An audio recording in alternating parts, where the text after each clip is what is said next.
25 facts about kick-ass duology. How many times you've wished to become a superhero? Probably too many you can even remember. And not only when you were a kid or a teenager. Everyone wants to be a hero, and we all need heroes. What kind of a hero is Kick-Ass?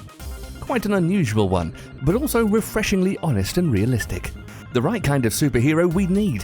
The only one who can actually help us. Is the brutal realism the only appealing thing about Kick-Ass movie, or there's something more, which made it to be a cult movie and a new inevitable part of pop culture? Let's find out together, shall we? Number 1. The Kick-Ass director Matthew Vaughn had to walk the thorny road in order to bring us this undoubtedly quite an original piece of movie work. The violent character of this movie was a thin red line no movie studio was willing to cross hand in hand with Matthew. It really is hard to believe that a top-class movie such as Kick-Ass would realize its initial budget at a private dinner party. Unfortunately and luckily at the same time, Kick-Ass had to kick all prejudices we've about the so-called independent movie production. Number 2.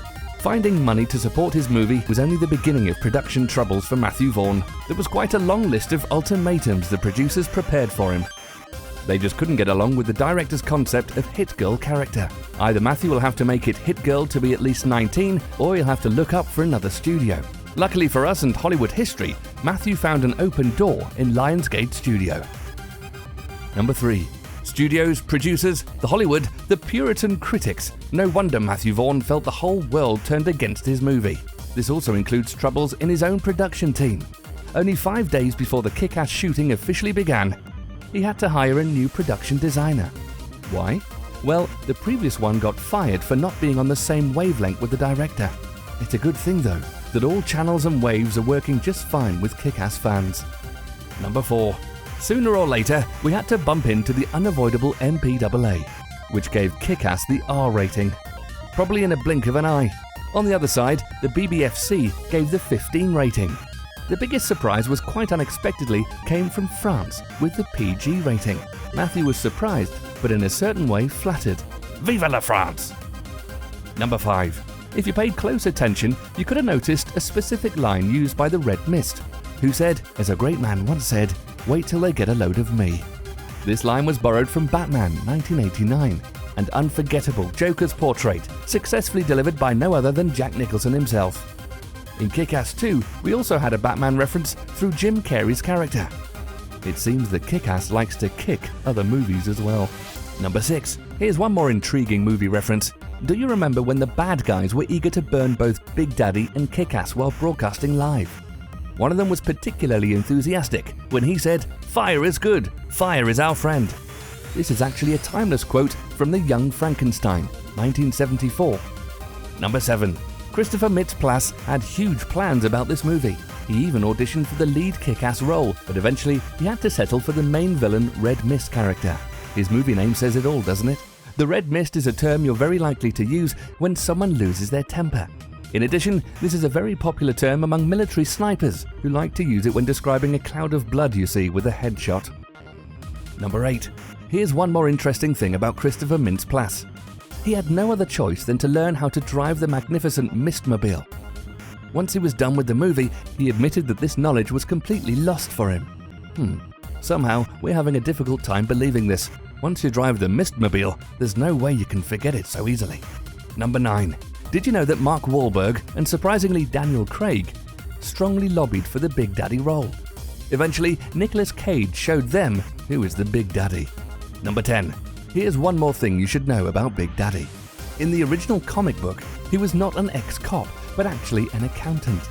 This guy was bored to death with his life, so he decided to make it a little bit more exciting by involving his own daughter in a fight against crime. The Kick-Ass writer Mark Miller admitted that this Big Daddy's accountant past simply had to be changed for the movie version. He was more than right. The story about an ex-cop definitely contributed strongly to the overwhelming likeness of this character. Number 11.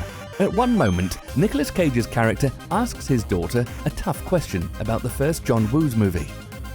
The fun fact, though, is that Cage previously played in some of John Woo's huge hits, such as Face Off 1997 and Windtalkers 2002. Number 12. Now, pay close attention to D'Amico's gang. There are quite a few bad guys with quite unusual names for gangsters, including Posh, Scary, Sporty, Ginger, and Baby, which are actually stage names for all the Spice Girls. They were truly spicy bad boys indeed. Number 13. Kick-Ass movie is all about the details. Here's one only an eagle eye with the latest Hollywood gossip knowledge couldn't miss. When Kick-Ass meets Hit Girl for the very first time, Big Daddy stands in front of a billboard with Claudia Schiffer's picture. The famous German model is actually director Matthew Vaughn's wife. Yet we can't classify this lovely detail as an obvious example of Hollywood nepotism, can we? Number 14. Kick-Ass isn't the only movie where Aaron Taylor Johnson Kick-Ass and Evan Peters Todd star shoulder to shoulder. They've one more movie partnership where they portray the same superhero character called Quicksilver, but in different universes. Quicksilver in X-Men Days of Future Past 2014 is Evans' responsibility, while Quicksilver in Avengers Age of Ultron 2015 bears an Aaron's personal mask. Yes, this is the same super speed hero, but the first one belongs to the X-Men universe, while the other one, who makes friends in the Avengers, actually comes from the Marvel Comics universe. Number 15. How can we classify this fact as a good or bad news? Jim Carrey devoted only 7 minutes 45 seconds of his precious time to Kick-Ass duology. However, for what it's worth, his contribution to the Colonel character was indisputably huge. On the other side, Jim Carrey has spent more time advocating against the violence in this movie than promoting his role.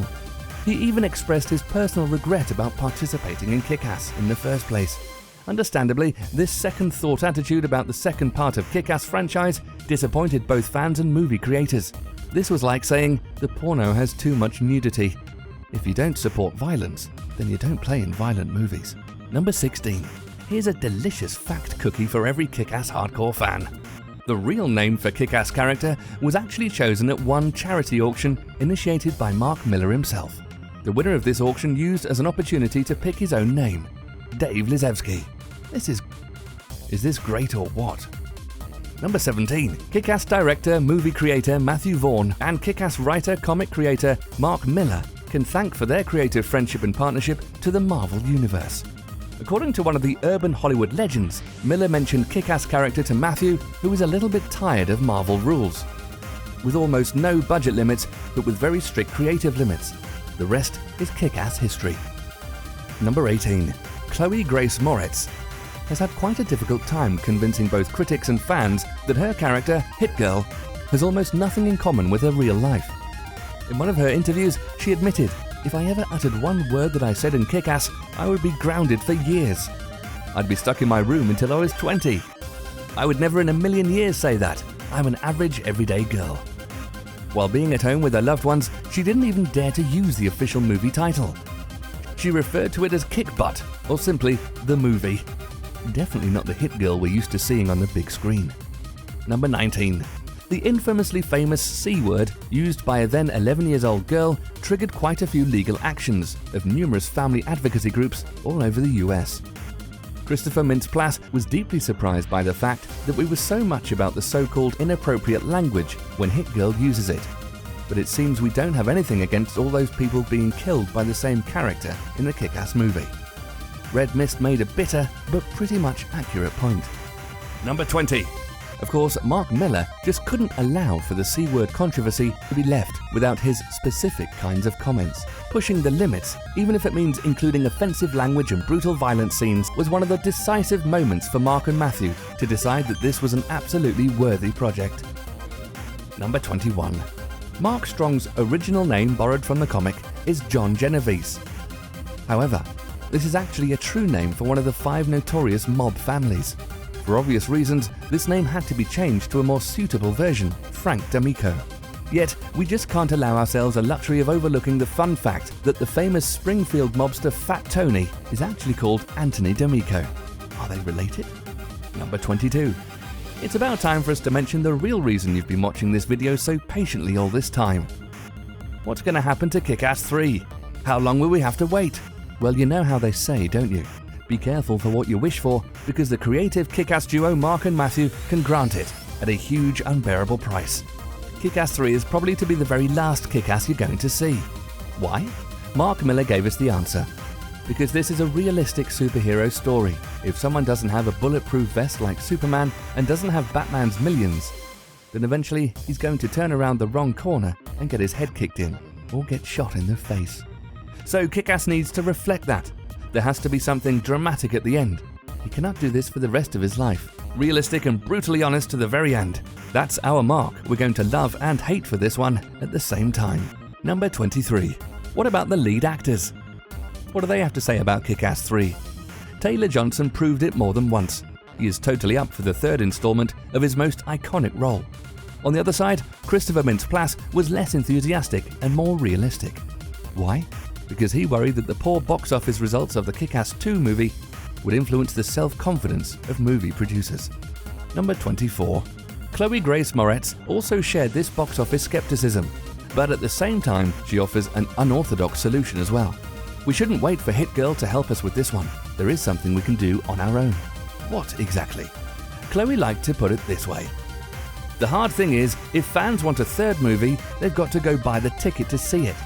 It was like the second most pirated movie of the year. So if you want a movie to be made into a second, a third, a fourth and a fifth, go buy a ticket. Don't pirate it. Really, don't pirate it, guys. Number 25. Finally, what Matthew Vaughn himself has said about Kick-Ass 3. Well, how about a prequel? A Hit Girl prequel where we can see how she and her big daddy became superheroes in the first place. It does sound like a plan, but let's see if this is going to be a kick-ass plan. Our fingers are crossed for both a prequel and a final sequel.